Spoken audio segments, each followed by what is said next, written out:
fact that Andrew Chen has a share of that prop bet makes me feel really good about myself. That has to be lucky money in some way.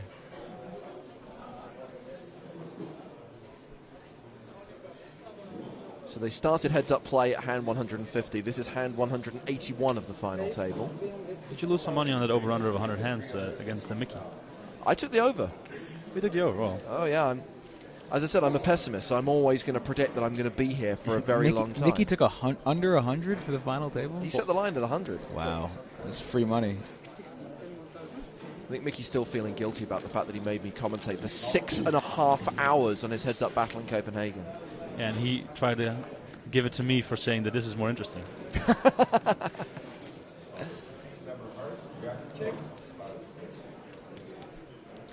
And when you raise pre, you're most of the time going to put in a little C-bet here.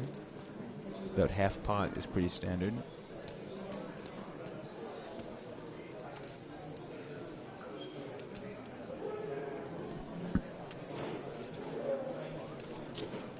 Oh, excuse me, this was a 3-bet pot and then checked the button.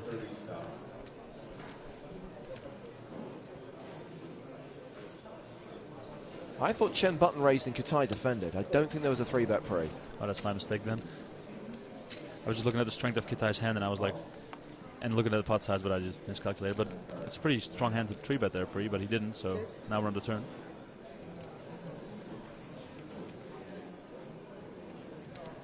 But he takes off a street with just ace high, which is likely to be good there on most of the time. Isn't it going to bring him into a lot of tough spots because Chen is known to be keep firing? Only if Chen barrels again there, and that's kind of a tough spot, a tough card at least. The 9 of spades in the turn to keep barreling. It hits a lot of his range in terms of straights and making pairs of 9s. And he's never folding a jack, for example. And now it looks like he's deciding to bluff with his ace because there's a 4-card straight on the board. He figures Chen has some sort of piece of that, you know, like maybe has like a 7 or a 9 or a 10 at this point. Yeah, because it would make sense for Chen to check back showdown value on the turn. Right. On the turn, you generally check back your medium strength hands and fire your weak and your strong hands. However, he had a really weak hand and basically shut down in the turn. Isn't it also likely for Chen to call down here with a 7 if he would have one, even though there's a very good, I think it's a chance? real tough call with the 7. I think that that's what this bet is designed to take down, like a 7 or a 9 in this spot. I mean, how do you call here with a 7? I mean, you got to put Kitai on a total random, just ace high kind of float like he has. And I mean, that's all you're really beating at this point. I think this would definitely blow Chen off the 7, but he's thinking about raising, obviously. We've seen him done that before. Yeah, make that huge all-in bluff with ace high.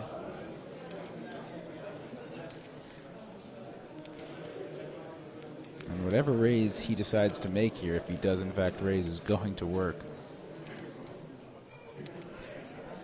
A reminder of chip denominations.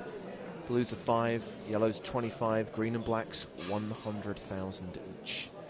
So those are raising chips. This is really big. I mean, he's probably raised to about 1.2 or so, which is basically a click back here, a min raise. Because there's no reason to bet more. Because Kitai either has a straight here or he has nothing in any regards. If he has nothing, if he doesn't have the straight, he can't call any raise. It's actually just over 1.5 million. This is a really big raise. I don't know why he raised it so much. I think he can accomplish the same by making it 1.2 or 1.3 million.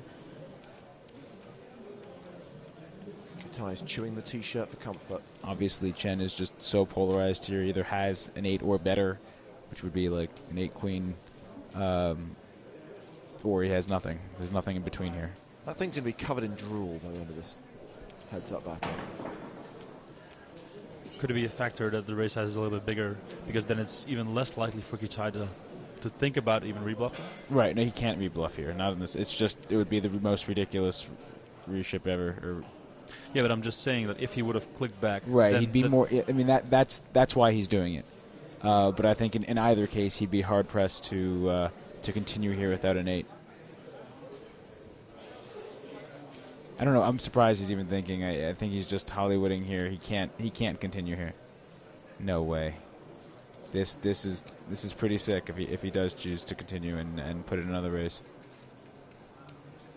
What if he hero calls with ace high? I mean, it would be weird because I mean his line on the hand is he's bluffing and then he gets raised and now he kind of likes his hand because he knows that Chen's hand strength is so polarized. He's thinking either Chen has an 8 and a beat or my ace high is good here. So it doesn't make any sense for him to put in another raise because his ace high is good or Chen's calling him off if he puts in another raise.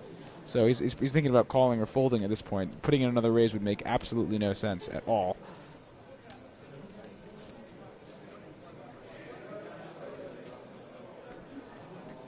Would be a fantastic call when you take a line to bluff the river and end up calling the raise for value. Hey, you think he's bluffing the river? Maybe he always thought ace high was good and it was a value bet. He's betting to induce. Yeah.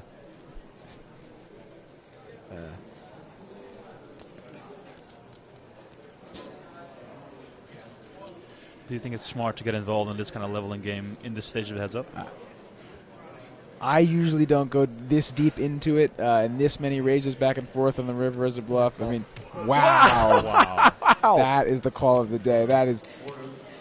That's just fantastic call. He must have some sick read on Andrew Chen right now. That's insane. Wow. I mean, he definitely bet the river as a bluff, but once he got raised, he's thinking, wow, now my ace high is good. That is sick. Well, there you have it, a highlight reel hand for the EPT season. 12.5 million plays 9.7 million. Kitai with 56% of the chips in play with the advantage, making an amazing call there. Really strange the way that hand played out on the river. I'm sure you've got some thoughts on it. So if you are watching, you can get in touch on Twitter using the hashtag EPT2012, or you can email nuts@pokerstars.tv. Scott, what does this do to Andrew Chen's mindset at the moment? Because, of course, this is a really big blow to his thought process because he has to think that Kitai's figured him out in some way. Yeah, I mean, I don't know how that doesn't get into your head right there. He must feel pretty owned. I mean, Chen made a good raise on the river, but Kitai just made a better call. And Kitai's confidence has to be riding on an all-time high. That was a really fantastic call.